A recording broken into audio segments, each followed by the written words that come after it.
चलिए अपने आत्मा के ज्ञान और ध्यान की ओर।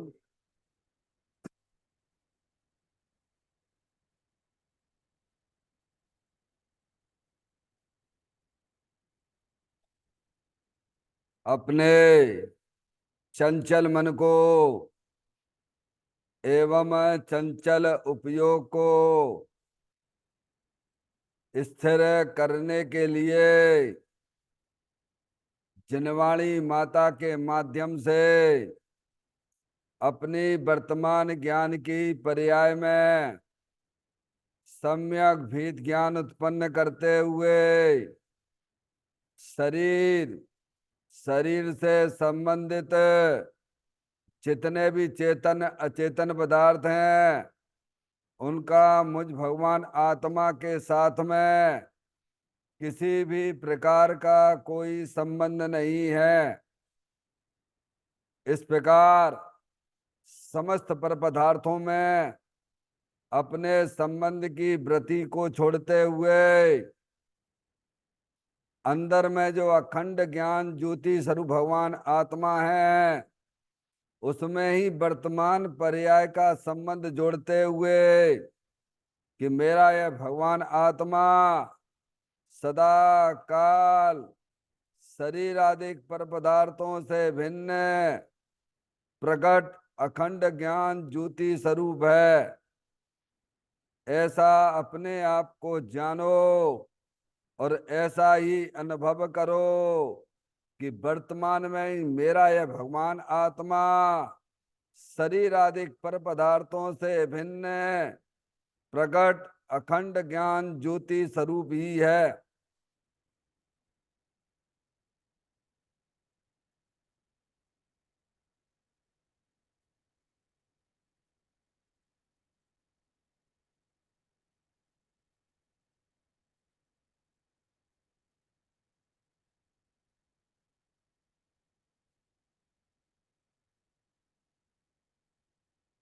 इसी प्रकार से संसार अवस्था में आत्मा की पर्याय में जो विविध प्रकार के पुण्य पाप के परिणाम दिखाई देते हैं वे समस्त परिणाम पर द्रव्यों की लक्ष्य से होने वाले भाव हैं।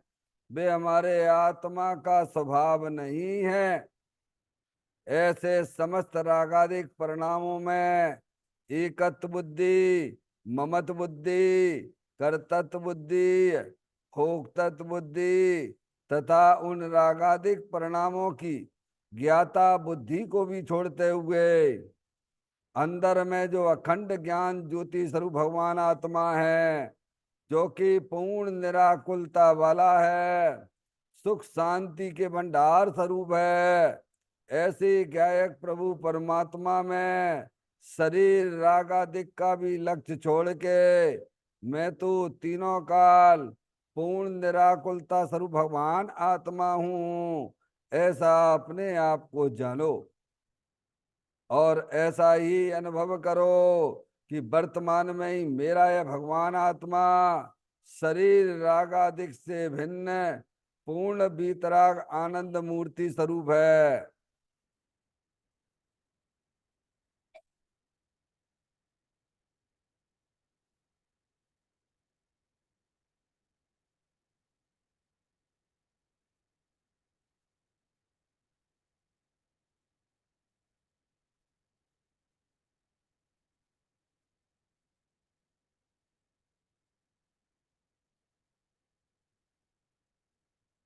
इसी प्रकार से संसार अवस्था में आत्मा के पर्याय में जो पर के लक्ष्य से होने वाला ज्ञान है वह परलक्षी ज्ञान भी हमारे आत्मा का स्वभाव नहीं है। वह तो इंद्रिय जनित ज्ञान है। इस प्रकार शरीर रागादिक और परलक्षी ज्ञान के पर्यायों से भी भिन्न मैं तो एकमात्र अखंड ज्ञान ज्योति स्वरूप भगवान आत्मा हूँ ऐसा अपने आप को जानो और ऐसा ही अनुभव करो कि वर्तमान में ही मेरा यह भगवान आत्मा शरीर रागादिक और खंड खंड ज्ञान की पर्यायों से भी भिन्न एकमात्र खंड ज्ञान ज्योति स्वरूप है।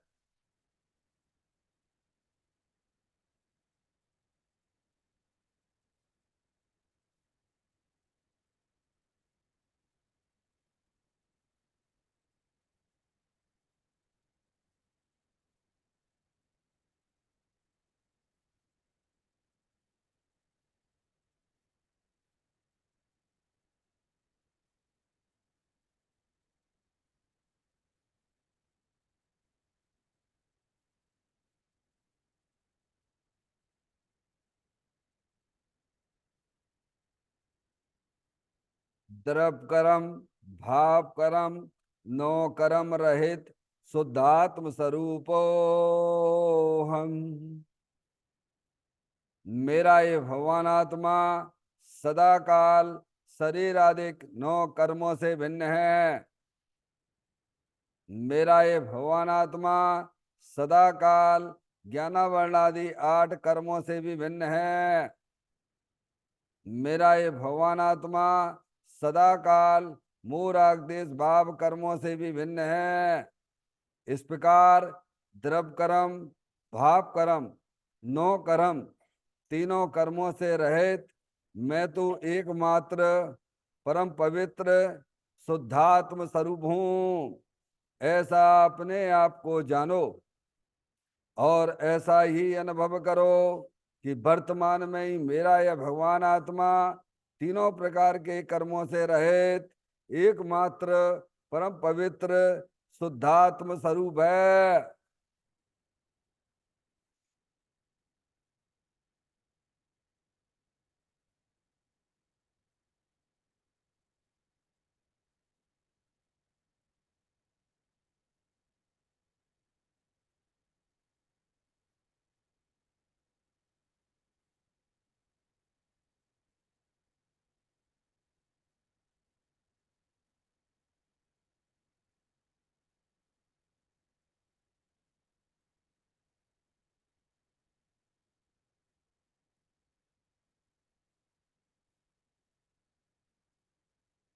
ओम नमः सिद्धेभ्य। ओम नमः सिद्धेभ्य।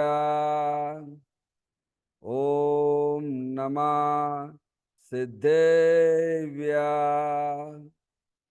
चिंतामणि सम स्वयं का चैतन्य तत्व महान है।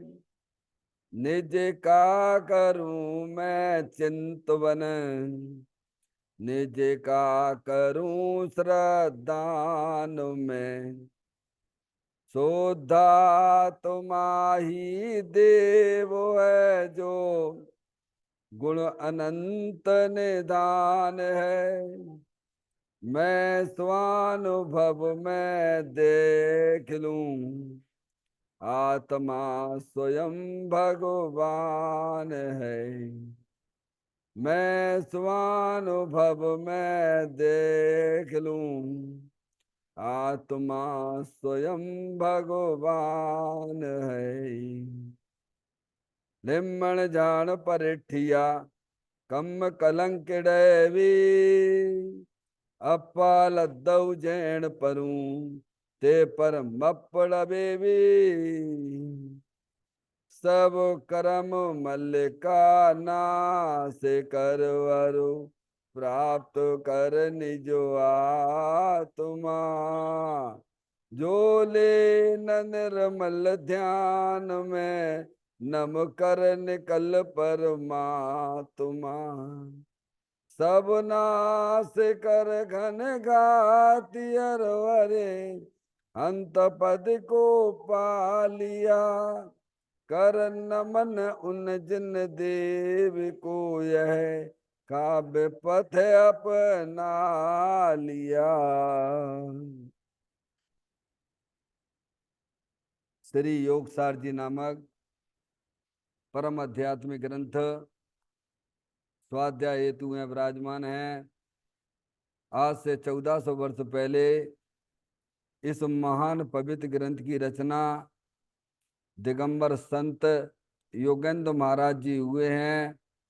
उन्होंने इस महान पवित्र ग्रंथ की रचना की और उन्होंने इस ग्रंथ का नाम योग सार जी रखा। योग सार जी का सीधा सा अर्थ है मुक्ति के मार्ग में। योग का मतलब जोड़ होता है। किसका किसके साथ में जोड़ करना? तो अरियंत परमात्मा कहते हैं कि अपनी वर्तमान सुत ज्ञान की पर्याय का अंदर में जो अपना त्रिकालिक ध्रुव भगवान आत्मा जो सदा काल द्रव्य कर्म भाव कर्म नो कर्म से रहित अखंड ज्ञान ज्योति स्वरूप है। ऐसे गायक प्रभु परमात्मा के साथ में अपनी वर्तमान शुद्ध ज्ञान की पर्याय का संबंध जोड़ने का नाम योग है, जिसे शास्त्रीय भाषा में सम्यक दर्शन सम्यक ज्ञान भी कहते हैं।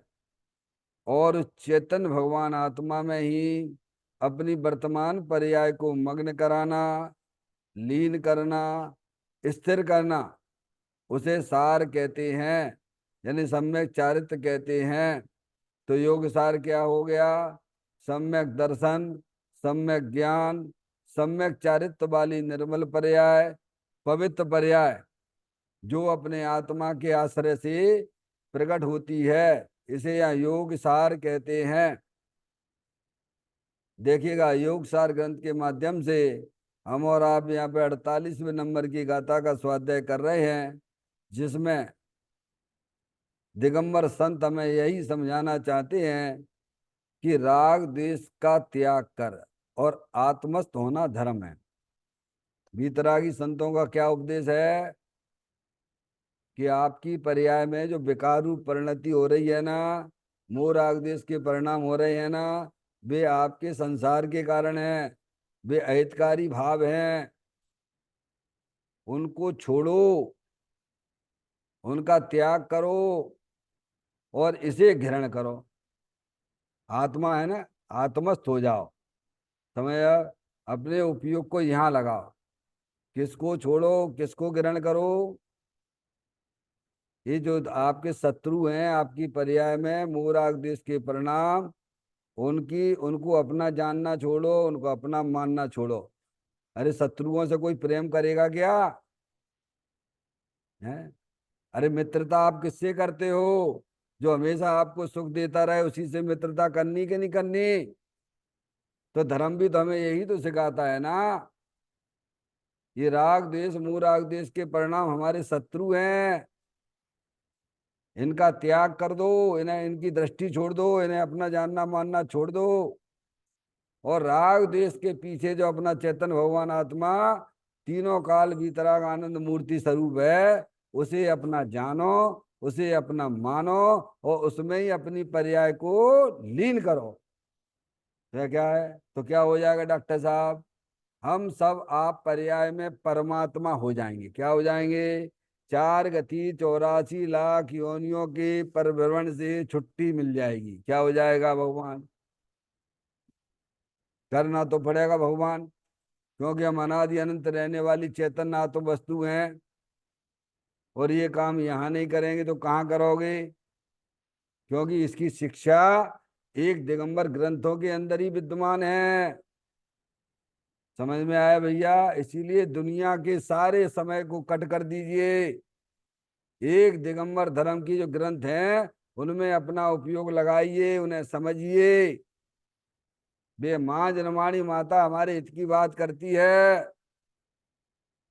एक माँ ही तो है ना, है? माँ है ना। घर में माता पिता अपने हित की बात, बच्चों को हित की बात बताएंगे कि नहीं बताएंगे? बोलो कि बेटा तुम ये काहे दुखी हो रहे, तुम ये काम करो ना, तुम सुखी हो जाओगे।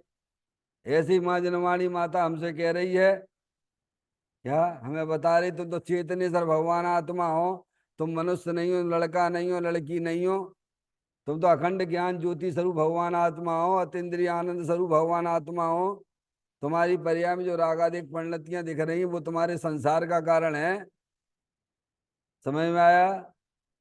इसीलिए उनकी संगति छोड़ो और जो तुम्हें सुख देता रहे, हमेशा सुख देता रहे, अभी अभी करो आप उसकी संगति, अपने चेतन भगवान आत्मा अभी संगति करो, अभी आनंद ही आनंद आ जाएगा। बोलो, हमारे सिद्ध परमात्मा है, अरियंत परमात्मा है, किसकी संगति करें बैठे हैं बोलो? अरे पंच परमेष्टि हैं, वो किसकी संगति किए हुए हैं? तो बस हमारे पास में ही वो चीज है कि नहीं है? अरिहंत परमात्मा ने राग द्वेष का नाश किया कि नहीं किया? पर की तरफ देखने से किया कि अपनी आत्मा की तरफ देखने से किया?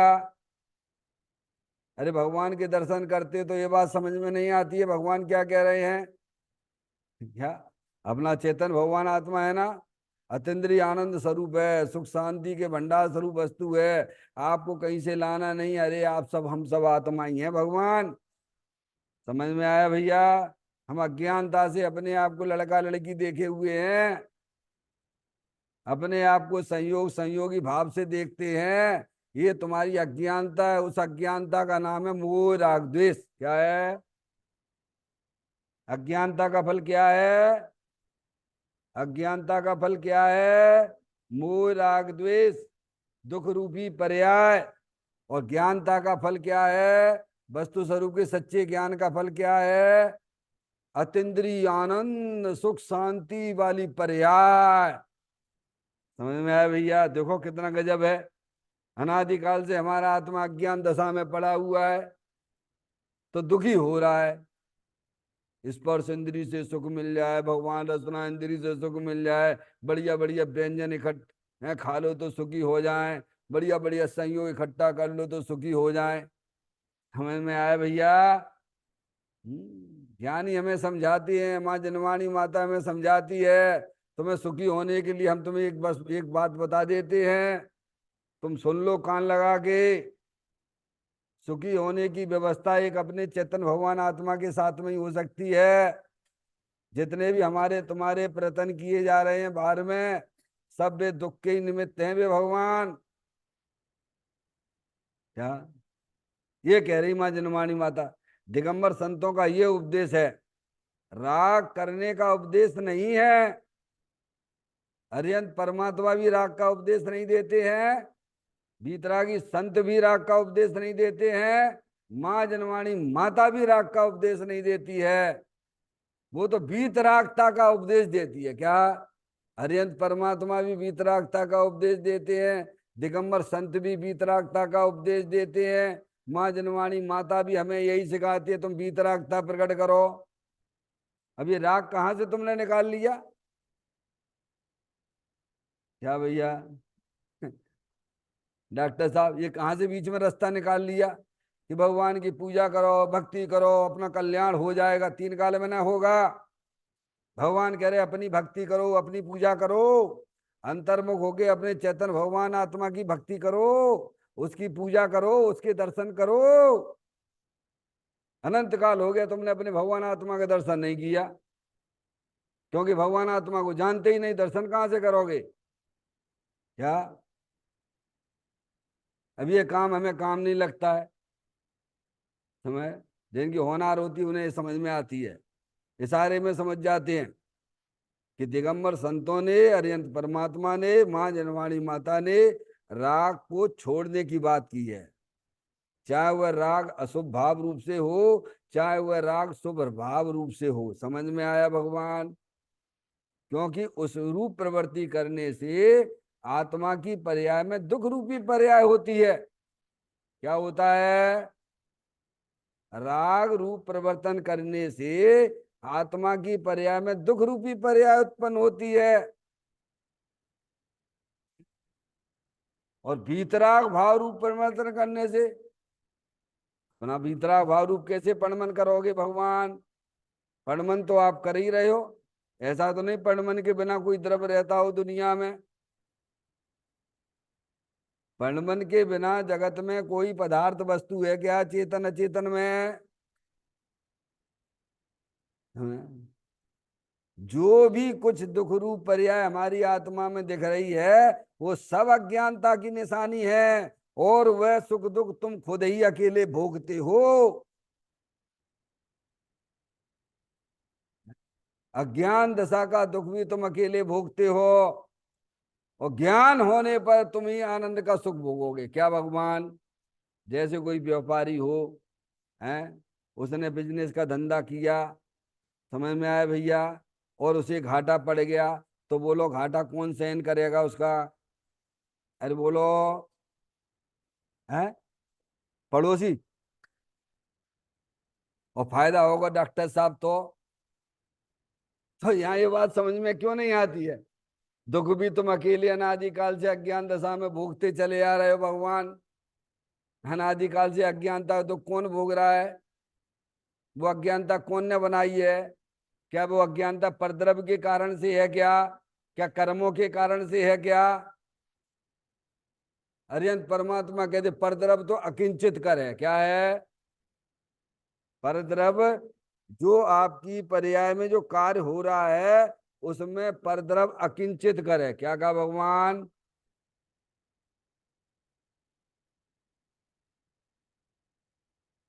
आपकी पर्याय में, हमारी आपकी पर्याय में जो दुख रूपी पर्याय है वह हमारी अज्ञानता की निशानी है, और उसका उसका दुख हम खुद ही भोग रहे हैं। और जब हम जिनवाणी माता के द्वारा वस्तु स्वरूप का सच्चा ज्ञान कर लेते हैं तो उसका सुख भी किसे मिलेगा? बोलो भगवान। है, व्यापारी का उदाहरण समझ में आ गया है? उसके सुख दुख वह स्वयं ही, विपरीत चलोगे तो दुख ही दुख मिलेगा। अज्ञानता पर्याय में दशा में रखोगे तो 4 गति 84 लाख मिलेगी। और ज्ञान कर लो तो यहीं पे सुख सुख तुम्हें तुम्हें मिलेगा। अनंत काल तक तुम्हारी पर्याय जो है सुख रूप परिणमन करने लग जाएगी। अब तुम्हें समझना चाहिए कि हमें किधर चलना है। अज्ञान दशा में तो देख लिया 4 गति 84 लाख के डंडे पड़ रहे वहां जाके, दुख ही दुख है। और क्या है? पेड़ बने खड़े रहोगे। यहाँ तो नेक नेक कर लिया भैया, गर्मी लग रही ना कि एसी चालू कर लो, कूलर चालू कर लो, भगवान ठंडी ठंडी चीज खा लो। वहां क्या मिलेगा? पेड़ बन जाओगे तब। अभी समझने का टाइम है, तब हम समझना नहीं चाहते हैं। जब तुम्हें समझने की बुद्धि ही नहीं रहेगी तब तुम क्या करोगे भगवान? रहना तो पड़ेगा आत्मा बन के ही। इसीलिए माँ जनवाणी माता हमारी हित की बात करती है। तुम्हारी पर्याय में जो राग द्वेष के परिणाम है, जो दुख रूपी पर्याय है, तुम उसे छोड़ दो, उसकी रुचि छोड़ दो। क्या भगवान? उसे अपना जानना मानना छोड़ दो, और उसी राग के पीछे अपना भगवान आत्मा भीतराग आनंद मूर्ति स्वरूप है, उसे अपना जानो, उसे अपना मानो। क्या अभियान लिया जाए? जब ही जिए आत्म जाने तब ही शिव सुख सिद्ध भगवान जैसा आनंद। अभी यहां ले सकते हो आप। समझ में आया भैया? जहां हो वहां ले सकते हो, पर वस्तु स्वरूप का सच्चा ज्ञान निर्णय आपके ज्ञान में होगा तो आपको सिद्ध भगवान जैसा आनंद लेने में कहीं भी कोई दिक्कत नहीं आएगी। समझ में आया भैया?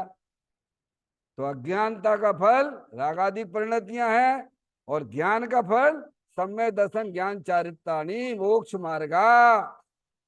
अब बताओ काय की देरी है भगवान? अब कौन की आशा में बैठे हुए हो भैया? क्या भैया? सब कुछ मिल गया है, माँ जनवाणी माता जैसे मिल जाती है भैया। है उसे निहाल हो गया। बचना मृत बीतराग नो परम शांत रस मूल, औसत जे भव रोग नो कायर नो प्रथबूल। क्या कहा? जनवाणी माता के वचन अमृत के समान भव्य जीवों को लगते हैं। जो पंच इंद्री के गुलाम हुआ करते हैं उन्हें कांटे जैसे चुभते हैं। कैसे लगते हैं? कि जल्दी भगो यहाँ से, जल्दी भगो। कहाँ जाओगे? चले जाओ, जताओ कहाँ चले जाओगे यहाँ से भग के? हैं, दुख की भट्टी में जाना पड़ेगा तुम्हें, और अनंत काल तुम अपना समय बढ़ा लोगे। पाठ करते हैं गाथा का। परिहार कर रुस राग आत्म में बसे जो आत्मा, बस पाएगा पंचम गति वह आत्मा धरो महात्मा। इसके कुछ पॉइंटों पे अपन विचार कर रहे हैं, देखिएगा। सर्वज्ञ देव त्रिलोकीनाथ वीतराग परमात्मा की वाणी में यह आया है कि भगवान आत्मा में जितना बसेगा उतना धर्म, और जितना पुण्य पाप भाव में जाएगा इतना अधर्म। बहुत कठिन बात है भाई। कर्म शरीर वाणी से रहित भगवान आत्मा है, क्योंकि कर्म आदि अजीब है। इसी तरह पुण्य पाप भाव आश्रम बंध के कारण है, इसीलिए वे आत्मा नहीं। आत्मा तो शुद्ध बीतरागी विज्ञान घन तत्व है, उसमें जितना लीन होगा उतना शुद्ध भाव प्रकट होगा। यही धर्म है। वह धर्म पंचम गति का कारण है। बीच में शुभ विकल्प आते हैं, पर उनसे मोक्ष पहुंचाने की सामर्थ्य नहीं है, क्योंकि वे बंध के कारण है। शांति से समझना भैया, है ना।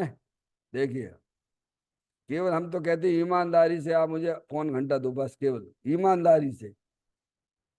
डॉक्टर साहब, सब विकल्पों को छोड़ के यहाँ बैठो। समझ में आए? जनवाणी माता ध्यान से आधा पौन पौन 1 घंटा दो बस। मैंने आप कहते हैं सर्वज्ञ देव त्रिलोकीनाथ वीतराग परमात्मा की वाणी यह में यह आया है। क्या आया? ये वीतराग की वाणी जनवाणी है कि नहीं? जनेंद्र परमात्मा की वाणी है कि नहीं है? क्या आया भगवान? तो कहते भगवान आत्मा में जितना बसेगा उतना धर्म, और जितना पुण्य पाप भाव में जावेगा इतना अधर्म। डॉक्टर साहब, अब धर्म अधर्म की परिभाषा आ गई। एक बार जब मैंने आपसे कहा था तो आपने कहा कहाँ लिखा है अधर्म? कहाँ लिखा है?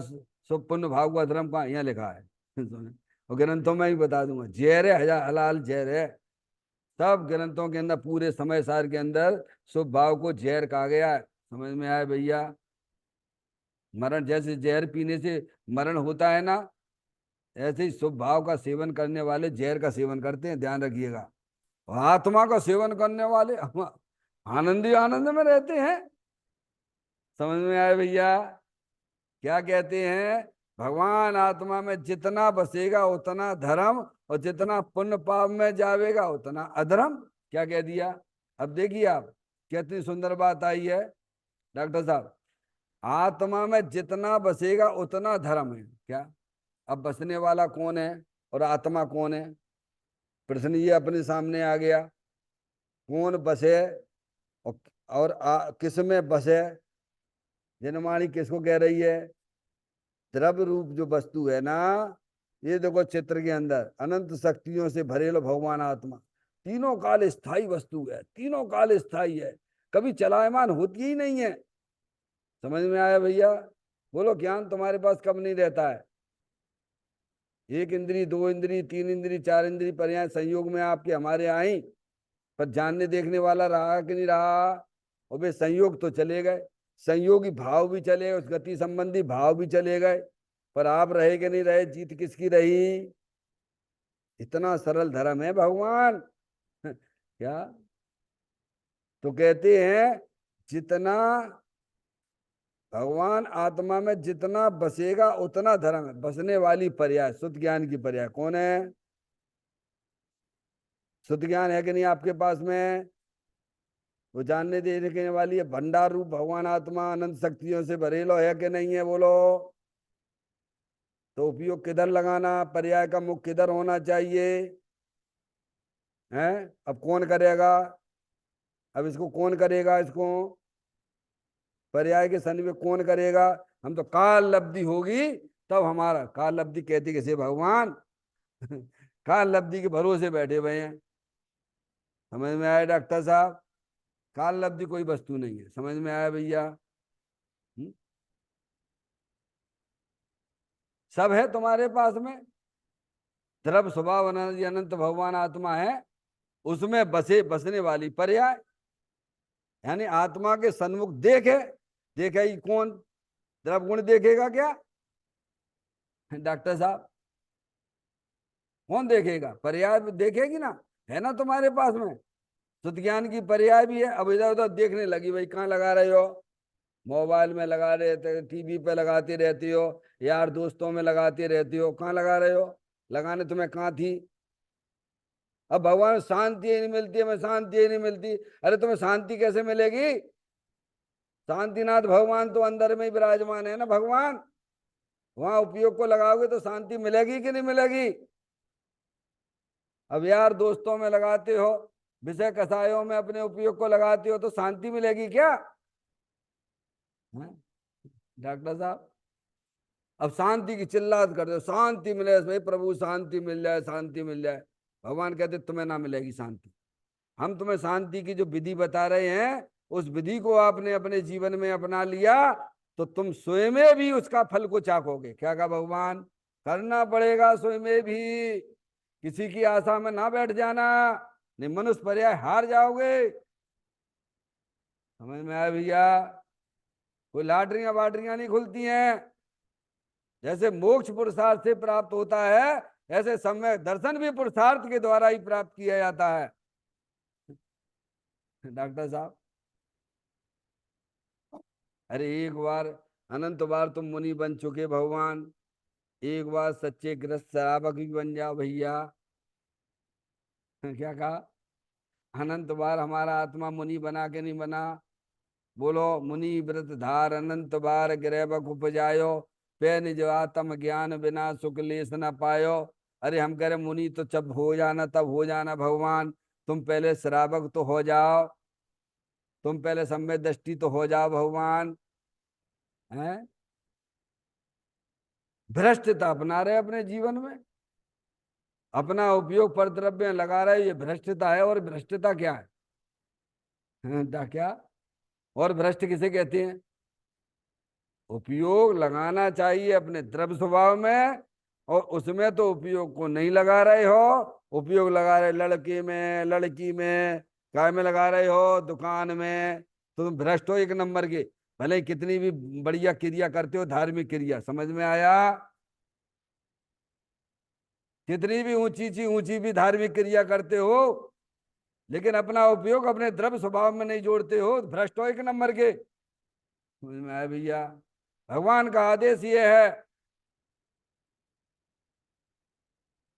अगर तुम्हें सुखी होना है वर्तमान में तो तुम एक काम करिए, अपना उपयोग अपना भगवान आत्मा दे देवल में विराजमान है, उसके साथ संबंध जोड़िए, बसेगा, आराम करेगा। किसमें आराम करेगा? अपने चेतन भगवान आत्मा में आराम करेता है। ज्ञानियों का उपयोग अपने चेतन भगवान आत्मा में बसा हुआ है। समय दृष्टि जीव को उसकी ताकत के अनुसार आनंद मिलता है, देशव्रति को उसके आनंद के अनुसार आनंद मिलता है। जितना बसेगा उतना आनंद आएगा, ये लिखा है इसमें। पढ़िए आप एक एक लाइन को ध्यान से। भगवान आत्मा में जितना बसेगा, बसने वाली पर्याय, समझ में आया? शुद्ध ज्ञान की पर्याय उतना धर्म है। अब समय दृष्टि जीव का उपयोग अपने इतना बसा हुआ है, तो अनंतानबंदी कसाय और मिथ्या चला गया, उतना आनंद उसको आ रहा है। आनंद की बाढ़ चालू हो गई, आनंद की बाढ़ चालू होती है। आनंद स्वरूप भगवान आत्मा है ना, ऐसे उछाले मारता कैसे समय दृष्टि जीव की। अरे मुनराज और देशव्रति की तो क्या बात करना डॉक्टर साहब। हाँ, मिथ्या चला गया, अनंतानबंदी कसाय चली गई, उतना उसकी पर्याय में धर्म हो गया। और जितना अप्रत्याख्यान, प्रत्याख्यान और संजुलन कसाय का सद्भाव, उतना उसकी पर्याय में दुख भी है, उसका उतना वेदन भी है डॉक्टर साहब।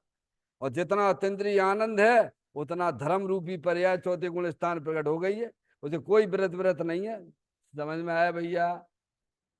ये तो स्वयं करके देखना पड़ेगा। ये बीतरागी देव सास गुरु का ये उपदेश है, ये काम करिएगा आप। क्या कहा? जैसे बच्चा, मैं पिताजी है, अपने बच्चे से कहते देखो देखो बेटा, तुम जो भी कुछ करते हो हमें उससे ठीक है, हमें कोई तुमसे दिक्कत नहीं है, तुम तो अपना रिजल्ट जो है ना हमें पास कर ला के दिखाना बस। क्या कहा? तुम्हारी हमें कोई दलील नहीं चाहिए।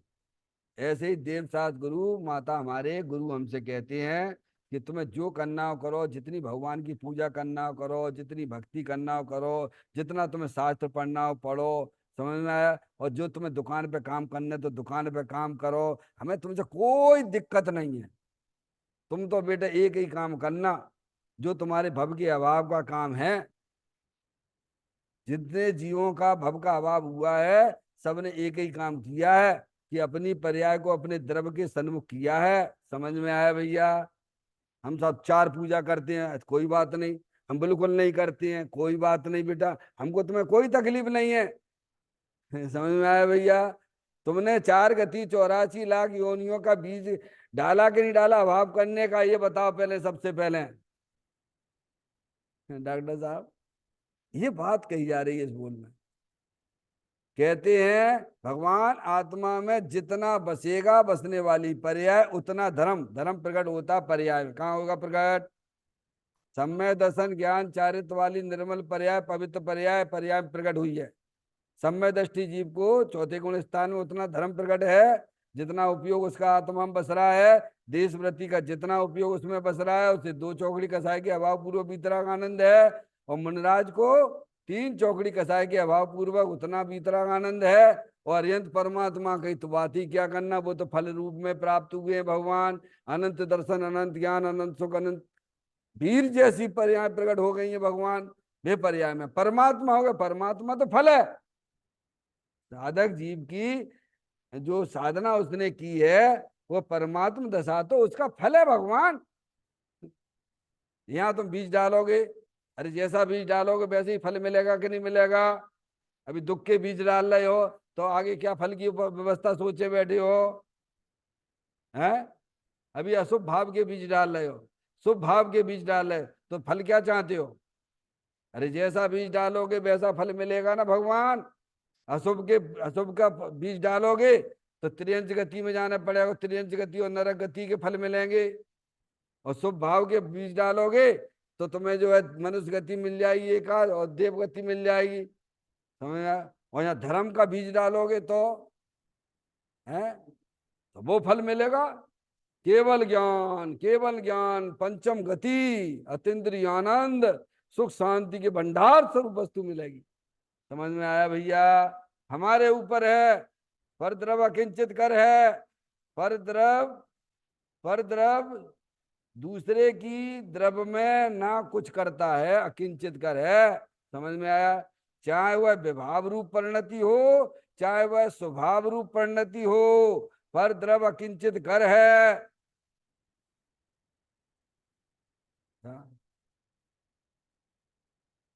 कहते हैं आत्मा में जितना बसेगा उतना धर्म है, जितना पुण्य पाप भाव में जावेगा उतना अधर्म है। क्या कह दिया डॉक्टर साहब? आप स्वतंत्र हो, आप स्वतंत्र हो, स्वतंत्र थे, स्वतंत्र हो और स्वतंत्र ही रहोगे, क्योंकि परद्रव अकिंचित कर है। समझ में आया भैया? अब आपके ऊपर निर्भर करता है कि आपको किधर जाना है। 4 गति 84 में जाना है तो अनादिकाल से तो भगवान के दर्शन करने की कोई जरूरत नहीं, तुम तो वैसे ही भटक रहे हो, भटकते रहिए। समझ में आया? भगवान के दर्शन का, माँ जनवाणी माता पढ़ने का यही एक उपदेश है कि 4 गति 84 लाख योनियों से हमारा परिभ्रमण खत्म हो जाए। समझ में आया भैया? फिर कहते हैं बहुत कठिन बात है भाई। कठिन तो इसीलिए है क्योंकि ये बात तो सुनने को ही नहीं मिलती दुनिया में। कठिन क्यों है? दुनिया में तो यही बात सुनने को मिलती है, भगवान की पूजा करो, भगवान की भक्ति करो, माला जपो, तुम्हारा कल्याण हो जाएगा। दिगंबर धर्म में भी यही चल रहा है। अन्य मतों में तो ये बात है ही नहीं है। दिगंबर धर्म में भी उसकी मुख्यता की जा रही है। शरीर की क्रिया का ही उपदेश दिया जा रहा है, शुभ भाव करने का ही उपदेश दिया जाता है। ये तो बिरले जीव होते हैं। पूज्य गुरुदेव श्री जैसे व्यक्ति जब आते हैं तब हमें समझा के चले गए। क्या भगवान? डॉक्टर साहब, ये हमारा पुण्य का उदय ही है भगवान। जो पूज्य गुरुदेव श्री जैसे व्यक्ति हमको मिल गए, उनके कहे हुए प्रवचन अभी मौजूद हैं। समझ, 9,000 प्रवचन मौजूद हैं। बहुत कठिन बात है। कठिन बात का मतलब ये है कि दुनिया में ये बात चलती नहीं है।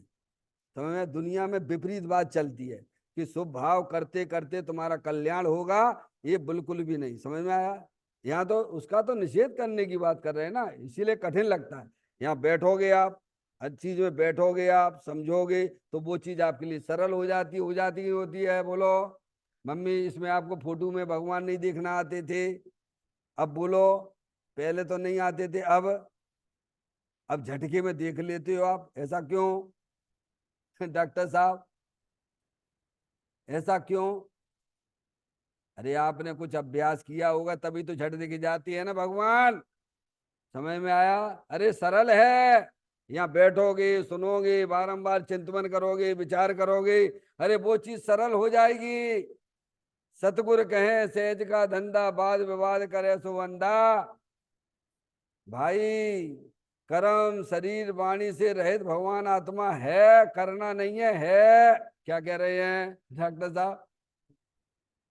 हाँ, है कि हकार करोगे तो पर्याय की हालत बदलेगी, और नकार करोगे तो पाप का बंध भी होगा तुम्हें। क्या कहा भगवान? और नरक और निगुद में भी जाना पड़ेगा।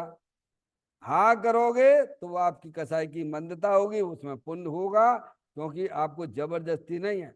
आप अपने अंदर से सोच के विचार करिए।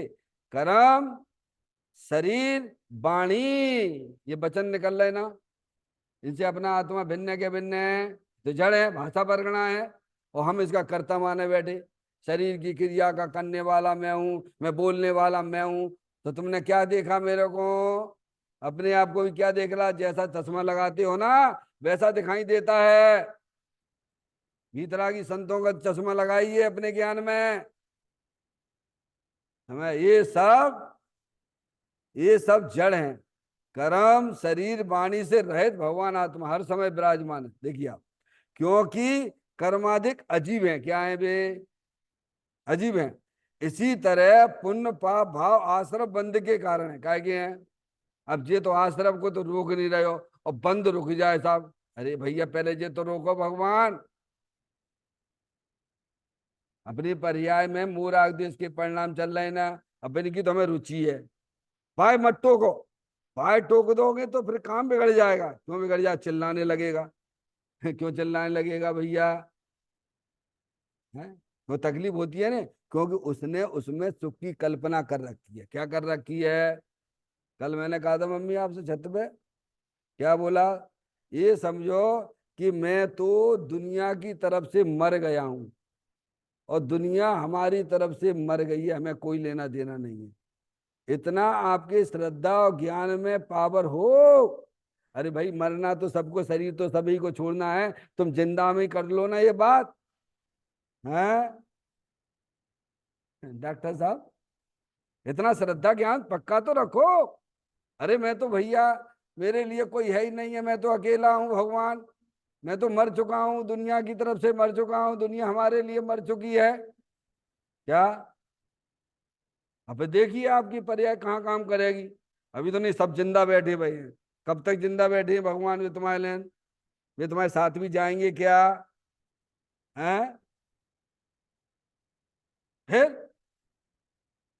कहते हैं इसी तरह पुण्य पाप भाव आश्रम बंद के कारण बंद। पूरे लोकाकाश में बरगनाएं भरी पड़ी हैं कि नहीं पड़ी हैं? ये अरिहंत परमात्मा की दिव्य ध्वनि में आई हुई बात है कि नहीं है? तो तुम यहाँ मोर आग देश की जैसी चिकनाट लगाओगे तो बंद कैसे होगा? बोलो भगवान, शरीर की क्रिया से होगा, कि कर्म है इसीलिए बंद होगा। सब गाथाएं, कल आपको 5 गाथाएं सुनाई थी मैंने। बंद अधिकारी डॉक्टर साहब आप नहीं थे, पढ़ना 5 गाथाएं बंद अधिकार की प्रारंभ में। बंध का कारण शरीर की मन वचन काय की क्रिया नहीं है, बंध का कारण कर्म नहीं है। समझ में आया भैया? बंध का कारण तो जो अंदर जो परिणामों में जो मोह राग द्वेष के परिणाम है, वे ही बंध का कारण है। क्या कहा भगवान? और वो मोह राग द्वेष तुम्हारी अज्ञान दशा है। क्या है भगवान? ध्यान कर लोगे तो मोह राग द्वेष कपूर की तरह भागते चले जाएंगे। जब वे भाग गए तो फिर कर्मों का संबंध होगा क्या? अरे आत्मा को जानने पर लाभ ही लाभ है भगवान। अपने आत्मा का ज्ञान करने से, अपनी आत्मा का श्रद्धान करने से लाभ ही लाभ है भगवान। कितने लाभ गिनाऊं? जो अनादिकाल से कर्म जो बंधे हुए थे वे भी अक्रम हो जाते हैं। और जो पर्याय में दुख चल रहा है वह दुख भी विलय को प्राप्त हो जाता है। नए कर्म बनते नहीं हैं क्या हो गया भगवान, नए कर्म बनते नहीं हैं और आत्मा पर्याय में अतीन्द्रिय आनंद मिलने लग जाता है और वह आत्मा पर्याय में परमात्मा हो गया। बोलो लाभ ही लाभ है, बोलो भगवान। फिर भी हम अपनी आत्मा को नहीं जानना चाहते हो तो तुमसे बड़ा पंडित टोडरमल जी साहब की भाषा में यही कहा जा सकता है, जैसे किसी दरिद्री को चिंतामणि रतन के दर्शन कराएं और वह ना करे तो उसके अभाव की महिमा हमसे नहीं कही जा सकती है। ऐसे ही माँ जनवाणी माता हमें करने के लिए कहती है कि तुम अपना चेतन भगवान आत्मा के दर्शन करो, उसकी दृष्टि करो। अनादिकाल से ऐसी जन्म मरण करते चले आ रहे हो क्या। अज्ञानी दो तरह के, दोबारा से रिपीट करता हूं। एक जो आत्मा होने पर भी अपने आत्मा का उन्हें ज्ञान नहीं है, वे अज्ञानी। समझ में आया भैया। एक दूसरा अज्ञानी वो कि आत्मा का ज्ञान तो है पर आत्मा का अवलंबन नहीं लेता, वो दूसरा अज्ञानी। समझ में आया भैया। दोनों अज्ञानी एक जैसे ही हैं। समझ में आया भैया। तो कहते हैं क्योंकि कर्म आदि का जीव है, इसी तरह पुण्य पाप भाव आश्रम बंध के कारण, आश्रम बंध के कारण कौन है, कर्म वर्गणा भरी ना लोकाकाश में पूरे। यहाँ आप जैसे परिणाम करोगे तो कर्म चिपकेंगे कि नहीं चिपकेंगे बोलो है। तो इसका इलाज करो ना, पहले सबसे पहले इसी का इलाज करो। अगर अपनी आत्मा को जन्म मरण का अभाव करवाना हो तो, नहीं करवाना तो यहाँ आने की कोई जरूरत ही नहीं है, तुम तो वैसे ही जन्म मरण कर रहे हो। इसीलिए बे आत्मा नहीं, क्या क्या कहा, इसी तरह पुण्य पाप भाव आश्रम बंध के कारण है, इसीलिए बे आत्मा नहीं। कौन, वे कर्म भी जड़ हैं। क्या है वे, जड़ हैं। और आश्रम तत्व भी जड़ है, ऐसी बात है। वे आत्मा नहीं। आत्मा तो शुद्ध वीतराग विज्ञान तत्व है। कौन सा है, देखिए आप चित्र में, ये तो आपके हमारे पुण्य की वजह से ये चीज सामने आ गई भगवान। ऐसा ना समझ लो कि जो है मैं भी इससे बहुत सीखता हूँ, बहुत सीखता हूँ। समझ में आया भैया। इतना सरल हो गया मोक्ष मार्ग, किताबें पढ़ते रहना, जाना समझना बिल्कुल। कहते हैं आत्मा तो शुद्ध वीतराग विज्ञान घन तत्व है। देखो अंदर देखिए, व्हाइट कलर एकदम विज्ञान घन आनंद का पिंड, स्थायी वस्तु। समझ गए आप। आत्मा शुद्ध वीतराग विज्ञान, शुद्ध इसीलिए कहा है क्योंकि एक तरफ दूसरी तरफ में घुसता ही नहीं है। क्या शुद्ध क्यों है, अनादि अनंत प्रत्येक द्रव अनादि अनंत शुद्ध ही है, केवल आत्मा ही शुद्ध नहीं है। जगत में 6 द्रव भगवान ने कहे हैं, 6 द्रव अनादि अनंत शुद्ध हैं। शुद्धता का हेतु यही है कि एक द्रव दूसरे एक द्रव के अंदर घुसता नहीं है। इसीलिए 186वें नंबर का था मैं समय सार में ये कहा, आचार्य कुंद कुंद देव ने, शुद्ध जाने आत्म को वह शुद्धता को प्राप्त हो, अनशुद्ध जाने आत्म को अनशुद्धता को प्राप्त हो। उसमें जितना लीन होगा, अपनी शुद्धात्मा में जितना अपना उपयोग को लगाएगा, उतना शुद्ध भाव प्रकट होगा। क्या होगा, आ गया, शुद्ध भाव प्रकट हो गया। तो शुद्ध भाव कैसे प्रकट होगा, जो शुद्ध जाने आत्म को शुद्धता को प्राप्त हो, शुद्ध भाव प्रकट होता है, पवित्र पर्याय प्रकट होती है, शुद्ध उपयोग प्रकट होता है। समझ में आया भैया। और यही धर्म है। समझ गए आप डॉक्टर साहब। इसे धर्म कहा, क्या है, शुद्ध भाव को, भीतरा भाव को धर्म कहा है। राग तो अधर्म है। यह धर्म पंचम गति का कारण है। काय का है, देखो आ गया काम। बोलो हरियंत परमात्मा, सिद्ध परमात्मा, साधु परमेष्टि कितना स्वभावलंबन का जीवन जी रहे हैं। क्या ये स्वभावलंबन का जीवन हमें पसंद नहीं है क्या। अरे भैया, अनादिकाल से भटक रहे थे तुम, ये तुम्हें मिलेगी, ये चीज मिल गई है, तुम जालंग ध्यान ही नहीं दे रहे बिल्कुल। स्वभावलंबन, द्रव्य के स्वभाव से स्वभावलंबन होता है। समझ में आया भैया। तो कहते पंचम गति मिलती है, उसके फल में क्या मिलेगी, जो अपनी आत्मा में सम्य दर्शन ज्ञान चारितारणी जो प्रकट करेंगे पर्याय, उसका फल तो मोक्ष मार्ग का फल तो मोक्ष है, पंचम गति है। क्या है, और वह मोक्ष मार्ग की पर्याय अंदर द्रव स्वभाव को स्वीकार करने पे, द्रव की दृष्टि करने से, उसका आश्रय लेने से ही प्रकट होती है। बीच में शुभ विकल्प आते हैं, ज्ञानी को भी अशुभ से बचने के लिए शुभ विकल्प आते हैं भगवान, पर वे उसे हे रूप से जानता है। कैसा जानता है? अपन आप आ गए यहाँ पे डॉक्टर साहब हैं, ये पाप के धंधे छोड़ छाड़ के आराम से शांति से, तो ज्ञानी को भी ऐसा ही करता है, बुद्धिपूर्वक समझ, सब बुद्धिपूर्वक चलता है। समझ में आया भैया? तो कहते हैं बीच में भी, बीच में आता जब तक आत्मा पर्याय में परमात्मा नहीं हो जाता। साधक जीव, साधक जीव कौन? साधक जीव की बात करते हैं, ज्ञानी की बात करते हैं।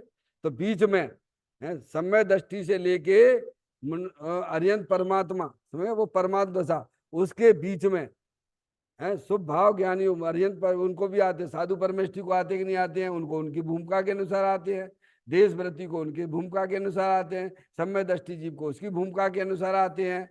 तो कह बीच में शुभ विकल्प आते हैं, पर उनसे मोक्ष पे, मोक्ष पहुंचने की सामर्थ्य नहीं। किसमें सामर्थ्य नहीं है?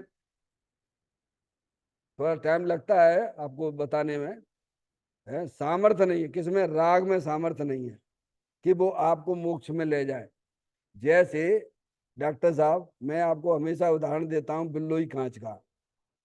सूरज की किरणें, सूरज की किरणें में जब वे किरणें तितर बितर रहती हैं तो उनमें ताकत नहीं है कि वह कागज को जला पाए।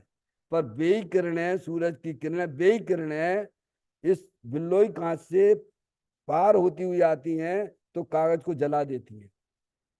ऐसे ही जो शुभ अशुभ भाव है, अशुभ की तो बात ही क्या करना है यहाँ पर। शुभ भाव में वो सामर्थ्य नहीं है, कितने भी आप भगवान की पूजा करो, भक्ति करो, खूब खड़े हो जाओ, दुनिया तुम्हें धर्मात्मा कह सकती है, पर कहते तुम जो है संसार का छेदन नहीं कर सकते हो। उस राग में वो ताकत नहीं है। अनंत बार गए ना 9वें गिरवे, फिर वापस लौट के आ गए ना। शुभ राग में वो ताकत नहीं है कि आपके 4 गति 84 लाख योनियों का परिवर्ण खत्म कर पाए, लेकिन शुद्ध भाव में वो ताकत है कि उसे कोई दुनिया की ताकत रोक नहीं सकती है। समझ में आया भैया? कोई ताकत उस, जिसने अपनी आत्मा में शुद्ध भाव, भीतरा भाव की प्राप्ति कर ली है, समय दर्शन ज्ञान चारित्र प्रकट कर लिया है, उसे अब वो संसार में कोई रख नहीं सकता है। समझ में आएगी भैया? कहते हैं शुभ, बीच में शुभ विकल्प आते हैं, पर उनमें मोक्ष पहुंचाने की सामर्थ्य नहीं, क्योंकि वे तो सब बंध के ही कारण समझना चाहिए।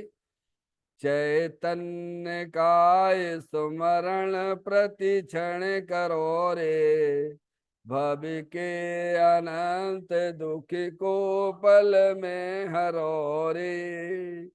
अक्षय अनंत निज सुख निधान पाओ, गाओ अरे नित इसी के गीत गाओ, गाओ अरे नित इसी के गीत गाओ।